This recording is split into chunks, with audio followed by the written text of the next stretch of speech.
Totoro Is Death. In the film's final scenes, Satsuki and Mei stop casting shadows on the ground, and one Japanese reading treats that missing detail as the quiet moment the movie tells you both girls have already died. The theory goes that Totoro is a god of death, visible only to children who are close to dying, and that the sunny second half of My Neighbor Totoro actually takes place in the afterlife. Supporters point to Mei's sandal, found floating in a pond partway through the film when the villagers fear she is drowned. This version says she did. They add that only Satsuki and Mei can ever see Totoro and the cat bus, which the reading treats as proof the sisters have already crossed over. Even the names line up. Satsuki is an old Japanese word for Mei, and Mei sounds like the English word May. Fans then connect the story to the Sayama incident, a real 1963 murder case near the Sayama Hills, where a 16-year-old girl was abducted and killed on May 1st. Some tellings add that the victim's sister later took her own life, but that piece is thinly sourced, and it's fair to treat it as legend rather than fact. What isn't legend is the studio's reaction. The theory grew so loud on the Japanese internet that Studio Ghibli issued a formal denial in 2007, saying there was absolutely no truth to the idea that Totoro is a god of death, or that Mei dies, and that the missing shadows were simply not necessary to draw. The studio even reassured fans, in plain terms, that there was no need to be alarmed. Ghibli almost never comments on how fans read its films, so the fact that it publicly begged people to stop believing this one tells you exactly how far the theory had traveled. Everyone drowns in Ponyo. After the tsunami hits the little seaside town, the floodwater turns impossibly calm and clear, and prehistoric fish that went extinct hundreds of millions of years ago glide silently down the streets. This theory argues that the wave actually kills the boy Sosuke, his mother Lisa, and everyone in town, and that everything after the flood takes place in the afterlife, with Ponyo herself acting as a kind of guide, ferrying souls across. Fans stack up the evidence. The whole town appears submerged, except for Sosuke's house up on the hill, and yet nobody seems afraid. Ancient Devonian fish swim through the drowned roads, a sign of a world outside normal reality. Elderly women from the retirement home, in wheelchairs minutes earlier, suddenly stand and walk and run without any pain at all. Townspeople paddle small boats toward a hotel on the far shore, which supporters read as crossing the Sanzu River, the Buddhist equivalent of the river Styx. A couple in early 1900s clothing drifts past in one of those boats, read as souls from an earlier time. And near a tunnel with no visible exit sits a Jizo statue, the Buddhist protector of dead children. Even Ponyo's real name fuels it. She's called Brunhilde, a Valkyrie, a chooser of the slain, and her music deliberately echoes Wagner's Ride of the Valkyries. It reframes the sweetest, most toddler-friendly movie in the whole catalog as a quiet story about a town of drowned souls. The film came out in 2008, 3 years before the real Tohoku tsunami, so any sense of prophecy is just coincidence. Miyazaki never answered this one, which means the calmest, brightest film he ever made still has an ending nobody can fully close. Marnie Is A Ghost. The memories that Anna and Marnie share in When Marnie Was There turn out to be Marnie's own, with Anna somehow standing in for a man who has been dead for years. This theory says Marnie isn't a memory or an imaginary friend at all, but a literal ghost. Anna's late grandmother appearing as a young girl. The film confirms the grandmother connection, but it leaves the ghost question deliberately open. Marnie appears and vanishes around the old marsh house, and almost no other character ever interacts with her. Anna, for her part, is never really afraid, as if some part of her senses Marnie isn't a living girl. Director Hiromasa Yonebayashi never settled whether Anna met a spirit or simply relived inherited memories. The movie tells you who Marnie was, but it never once tells you what she was. Mononoke hides lepers. The bandaged, disfigured workers running Lady Eboshi's forge in Princess Mononoke were, fans argued for years, meant to be people with leprosy, and this is the rare theory the director confirmed to be true. The reading held that Eboshi's Irontown is a refuge for people with leprosy, also known as Hansen's disease, an illness long stigmatized in Japan. Those bandaged workers operate the bellows and are clearly drawn as society's outcasts, alongside the former brothel women Eboshi also took in. Historically, people with the disease in Japan were segregated in sanatoriums and treated with real cruelty, which matches Irontown as the one place that would have them. Around World Leprosy Day in late January of 2016, Miyazaki confirmed it. He revealed that while making the film, he had visited Hansen's disease patients at the Tama Zenshoen Sanatorium in Tokyo, and that he wanted to depict people living with an incurable disease as best they can. Fans had argued the leprosy reading for years, and in 2016, Miyazaki simply confirmed they had been right the entire time. The parents stayed pigs. Spirited Away never once shows Chihiro's mother and father turned back from pigs into people, and the studio itself later hinted that might be the whole point. This theory says the parents are never truly saved, because once you become a pig in that world, you keep the body and soul of a pig. At the end, the two of them walk out of the tunnel with no memory of the spirit world and a little irritation, and we never actually see them change back. Their car is covered in dust and leaves, hinting that far more time has passed than they realize. The film's own rule is blunt. Gorging on the spirit's food turns you into livestock, bound for slaughter. A Studio Ghibli staff member later answered a fan's letter about exactly this, writing that when someone becomes a pig, they eventually develop the body and soul of a pig, and that the magic food is never explained, it's just very delicious. That reply never actually says the parents were fully restored, which leaves the dark reading wide open. The studio's own answer, instead of settling things, described in careful detail how a person turns into a pig for good. By the way, if you're enjoying this, I make videos like this all the time, and to subscribe would genuinely help the channel out. Thanks. Fireflies never ends. Grave of the Fireflies opens on a boy's spirit announcing the night he died, and one reading argues that he and his little sister are trapped, doomed to relive the whole tragedy forever. That opening is canon, not theory. Seta narrates as a ghost from the very first line, telling us plainly that this is the night he died, in September of 1945. The theory is the layer built on top of it. It suggests Seta and Setsuko aren't simply being remembered, but are stuck in a kind of purgatory, condemned to watch their own deaths on an endless loop instead of moving on.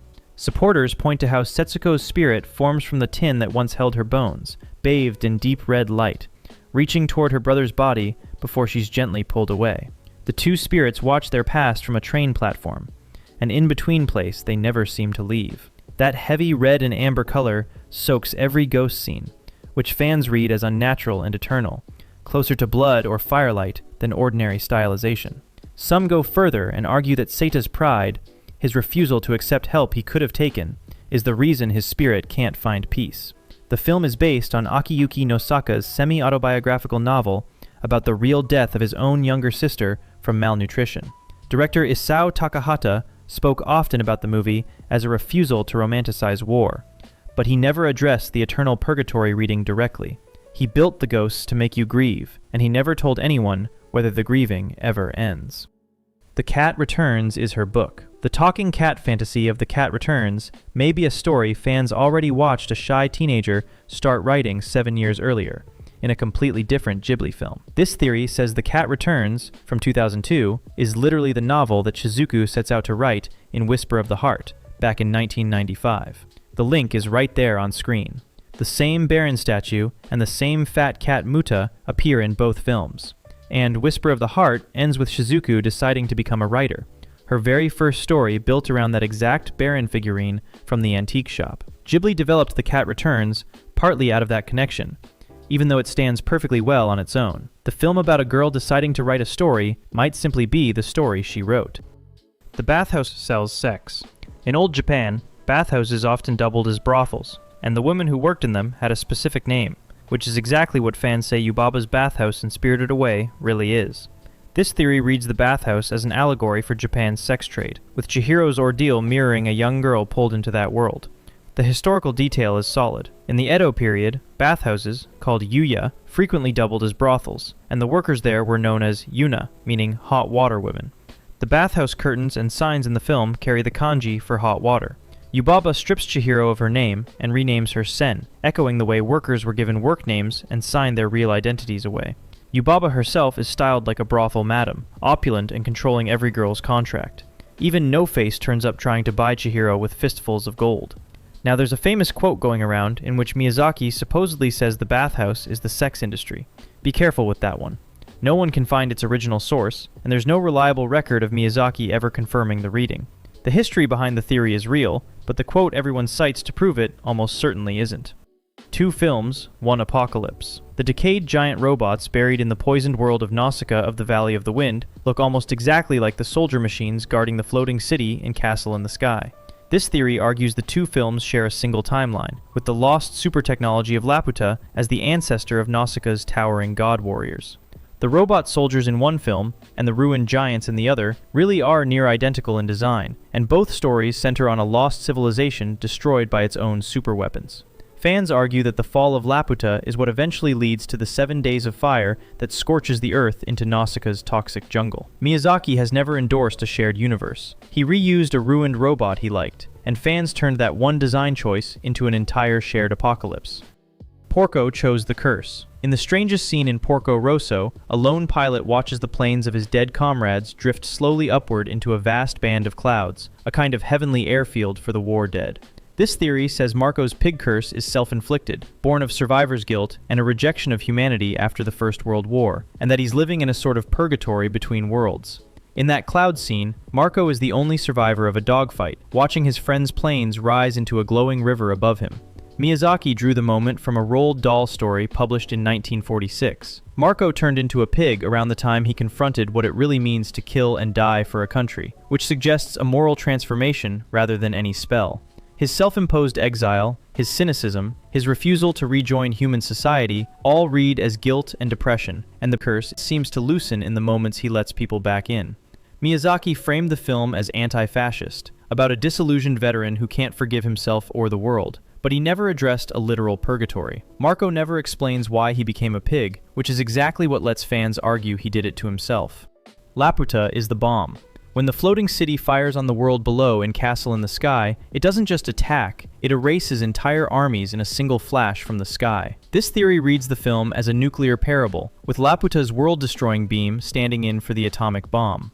The island can level whole cities with one blast of energy raining down from above, and the villain Muska is drawn as a would-be atomic tyrant, desperate to rule through that power. Miyazaki's long record of anti-militarism and Japan's own history with the bomb only sharpen the reading. There's no studio statement confirming it, but a filmmaker from the one country that lived through the bomb built a flying city that drops fire from the sky and never quite says the word.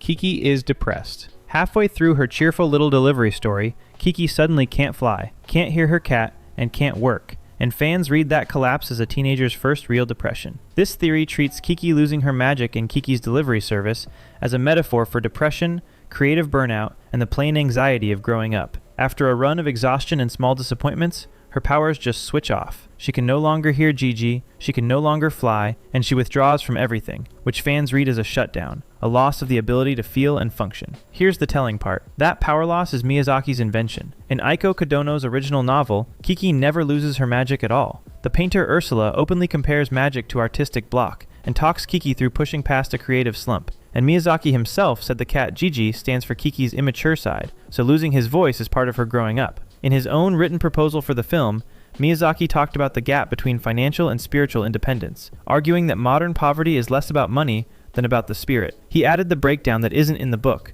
then spent the rest of the film showing a teenager claw her way back from it.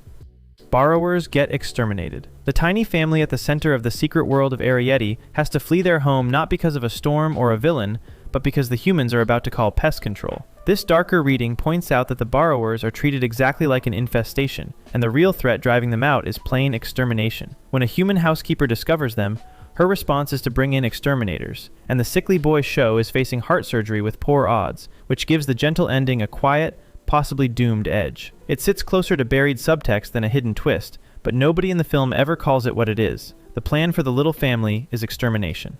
Howl fought Iraq. The senseless, causeless war burning through Howl's moving castle wasn't in the original book at all. Miyazaki added it, and he built it while he was furious about a real war. This reading treats the film's pointless, devastating conflict as an allegory for the 2003 invasion of Iraq. Miyazaki made the movie during that war, and has said he had a great deal of rage about it, even predict the film would land badly with American audiences because of that anger. The war in the story has no clear cause and no clear winner, which drives home how arbitrary it is. And that's a sharp break from Diana Wynne Jones's source novel, which is far less political. The firebombed cities, the faceless bombers, the rulers waging war out of sheer ego, all of it mirrors the critique he stated out loud. This is one where the theory turned out to be the director openly telling you what he meant. Fans guessed the war stood for something real, and Miyazaki confirmed he'd built it out of his own anger at Iraq. The Ghibli Curse. For years, Japanese stock traders have half-seriously sworn that whenever a Studio Ghibli film airs on Friday night television, the markets turn against them the very next day. The legend goes that when a Ghibli movie plays in Japan's Friday night film slot, the currency and the markets lurch the following trading day, and people actually call it the Ghibli Curse. The most cited version comes from a former stockbroker who tallied that the yen moved sharply after those broadcasts, something like 28 of 35 times. It's pure correlation and superstition, with no mechanism behind it, but it gets repeated across financial and entertainment outlets as a genuine trader's inside joke. And the airings themselves really are enormous. Ghibli films are event television in Japan, pulling giant audiences on repeat broadcasts, decade after decade. That's the perfect note to end on. No animation studio on Earth is beloved enough that grown financial professionals will blame their bad trades on it, except this one. If you got something out of this, think about subscribing so you catch every new video. Thanks for watching.